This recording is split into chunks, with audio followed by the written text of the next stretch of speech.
After you've had your cart fitted specifically for your dog, then you need to know how to load your dog or cat into a cart. So let's go over a couple of basic things first, and that's just to make sure the harnesses and everything are set up and ready for you to load your pet.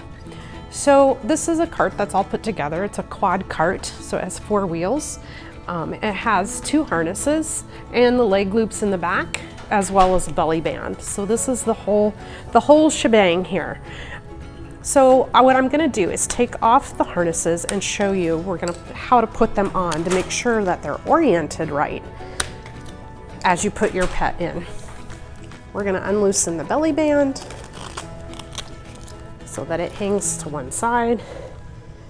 And let's take these harnesses off. So while these harnesses are essentially the same, they're adjusted differently for your pet. Your pet they should fit your pet snugly but not rub too much. Usually the back harness is tighter than the front harness because they're deeper in the chest. So try to keep track of those. Sometimes I'll just put a little tape on there so I know which one is the front and which one is the back, so I don't have to keep readjusting them. So for the back harness, it has clips, almost a clip inside a clip. So there's 2 little prongs inside this clip, and then there's the big circle. In order to put this on,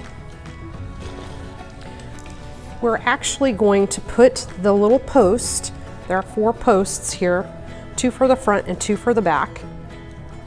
We're gonna put it through that smaller hole and actually push up until we hear a click. So that's how you're gonna secure the harnesses on. Let's make sure we have the harnesses oriented right. So your harness should always make a V. You can see the V right here, rather than a C, or a backwards C. So the other part of this is that this band that holds these 2 pieces together also has Velcro on it. And we want to make sure that that's not on the side of where the pet is in there. So we just want to make sure there's a nice smooth surface. So this should go long ways, V. I'm going to take on the front harness, I'm going to secure just one of the back posts. Either side is fine. Sometimes it's easier to secure the side away from you, but you'll develop a pattern. For the back harness, same thing. Should be a V, not a C. I'm going to secure the 2 back loops. Again, making sure that the harness is oriented in the right way. Push up on both of those. So now we're ready to load our pet. This is our volunteer. Her name is Daisy. You can see she already has a help 'em up harness, and your pet might be in one of these. It is okay to leave it on while they're in the cart, or you can take it off, whichever is easiest for you guys. So Daisy's gonna be in front of the cart. You're gonna be to the side, and then we're gonna back the cart onto Daisy, as minimal movement for Daisy as possible. If she's down in the legs, and not able to pick herself up, you can have one hand under her chest or under her back end. Usually pets have more trouble in the back end. If she's down in both, you may need a second hand, someone to hold up her chest under her, underneath her, and you can hold up her belly. As you move the cart forward, you may need to reposition. We're gonna come up to her shoulders. I have my right hand between the legs and holding the pelvis. I'm gonna switch back to my left hand to hold her up. I'm gonna reposition here. I'm just gonna turn her around a little bit so you can see from the side. You want the tail to be under the back bar, but over the harness. I'm gonna take this piece, the back harness, between the back legs. I don't want to cross the harness, so I'm gonna make sure that the foam pads stay on each respective side. I'm gonna bring that through. I'm still holding her with my left hand. I'm gonna grab the front of the harness as well while I'm holding her. And then I'm gonna reach between the cart, and I'll show you on the other side in a minute, and I'm gonna lock in the front post of the rear harness. I'm still supporting her. So here again, I'm holding her with my left hand, or my right, whatever works best. I'm gonna grab the front part of the right side of the back harness, slip it into that little hole, and push up until I hear a click. She should be supported in the back end now. Now we're gonna move to the front end of the harness. I'm gonna slide the belly band back a little bit. So we have one clip in already, and you're gonna need to probably switch hands. Again, we want this in a V shape and not crossed below. So making sure that those are in the right position. I'm gonna grab the other back harness or the front one. It doesn't matter which you do first. Sometimes it's easier to grab the diagonal. And then I'm gonna switch hands and clip in the front harness pieces. You're gonna probably lift your dog or pet up a little bit when you do this because the harnesses are starting to support them. Or you'll feel them lift. You'll feel the harness slip up and support them. Okay, she should be supported now.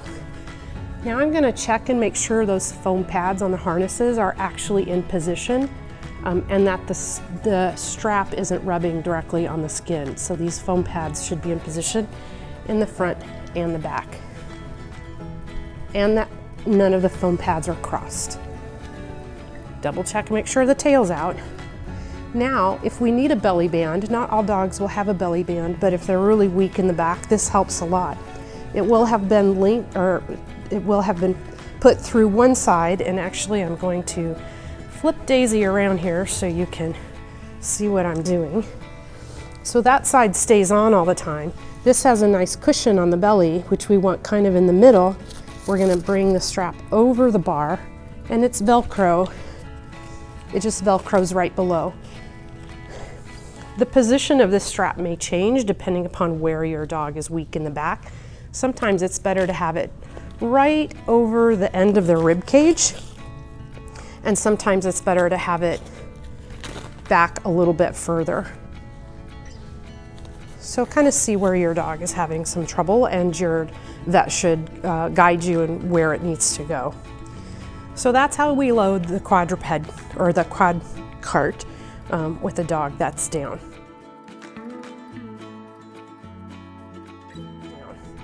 The other, some dogs will benefit from having their legs in the loops.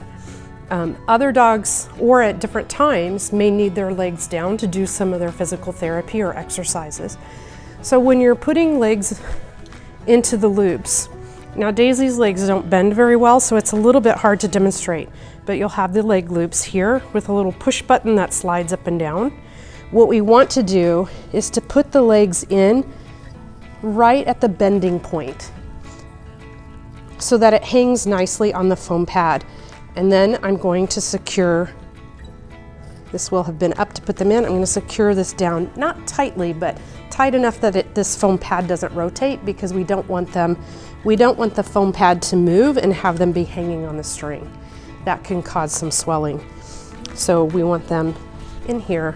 If they're not going to use their feet or they're not able to use their hind legs, so right where the ankle naturally bends is where you're going to put it, right here. You'll have the foot hanging down and the ankle's right here. It'll be more intuitive when you have a dog that actually can bend their hind legs. There we go. And your leg loops are strapped in, and it prevents their legs from hitting the floor, their toes from hitting the floor. The last thing that we recommend is that rather than putting a leash on your dog, or certainly not on your cat, is that you actually put leashes on the cart, put a leash on the cart. Frankly, the ones that work best are these nice little slip leads. VSC often gives them to you as you're headed out the door, but I put it around the cart just as a slip, so I kind of put it between the harness and the front wheel strut, and I'm just going to make a little slip Actually, I apologize. You're just going to put it through just like you would leashing a dog. So I'm going to put it through the hole. And I'm going to do that on both sides of the cart. I'm going to do that the same thing on this side of the cart. The reason for that is that sometimes, because the front ends of dogs are heavier than the back ends, and the front wheels of a cart are normally smaller than the back wheels, that if they're outside and in soft terrain, that they can actually tip forward. Or if they decide they want to go over the curb and you're not ready for them, you actually can secure the cart yourself. So, to tie a slip knot for the 2 leashes you have attached to the cart, we're going to show you how to do that. So usually I take the 2 leashes together, I wrap them over one hand, cross over, and just make a quick loop coming through. And we don't want to pull it all the way through. We want to pull it through to just a loop to make a handle like that. This allows us so that when we're ready to unload the patient or unload your pet, we can grab the loose tail ends and just pull and they come back out. You'll need to disconnect it from the sides, otherwise they get tangled up in it, but having 2 separate leashes there is helpful. You can also use like a leash that's built for 2 dogs that has a Y at the end, or an attachment, and you can attach it to, you can wrap it around and attach it to the cart that way, and then just unhook it when you're ready to unload. So now, if Daisy decides to tip forward, I have the cart secure. And that way she's not going to go forward, and the cart's not going to tip. The other thing is that it allows you, if you do have some soft terrain, to lift up on the cart slightly so that you don't get caught in that soft terrain as they're walking. This is Daisy. Daisy is 16 years old, and she's actually recovering from her 3rd back surgery just recently here. You can see she's able to stand on her own, but is still weak in the hind legs. She also has quite a bit of joint degeneration in her elbows, so we'd use a quad cart for Daisy. Here we're showing her loading into her cart. She could sit down and we could back the cart up to her or slide her back to the cart. Got her rear harness connected and then connecting her front harness. And each time you can see we're kind of supporting her underneath when we need to. The important thing is to make sure that we don't cross those foam pads underneath as part of the harness. And you can see here that can be a little bit challenging sometimes. You got to readjust and make sure that we've got them in the right direction. You can start with either the front or the back. Oftentimes I'll start with one of the kind of rear hooks and then go crosswise, but really whatever works for you and your pet is fine. Daisy's pretty tolerant, thankfully. She's being a trooper here. And then you always want to check the harness too and make sure that it's not crossed underneath and that it fits well. We're actually going to make a little adjustment on Daisy's harness here. If it's a major adjustment, usually you'll need to take them out of the cart and do the adjustment, but we can do one real quick here since Daisy has enough stability to kind of support herself in the front end. Just making a small adjustment in the length of the harness strap, and then we can put the harness strap back on, and then she should be pretty ready to go. So we're double checking everything and making sure that it all fits well, and she looks pretty good. She's a little camera shy, so she doesn't want to show us her smiley face right there, but you can see how she stands on both feet, in both the front legs and the hind legs. She sits pretty well. And then we're doing some exercises with Daisy. These are just figure 8s. This helps her kind of learn to turn and navigate the area a little better. And sometimes it takes a little bit of encouragement and even a little bit of help, especially when they're first starting out. Turns can be pretty challenging in the cart, especially if you don't have great joints to begin with. So she did a good job.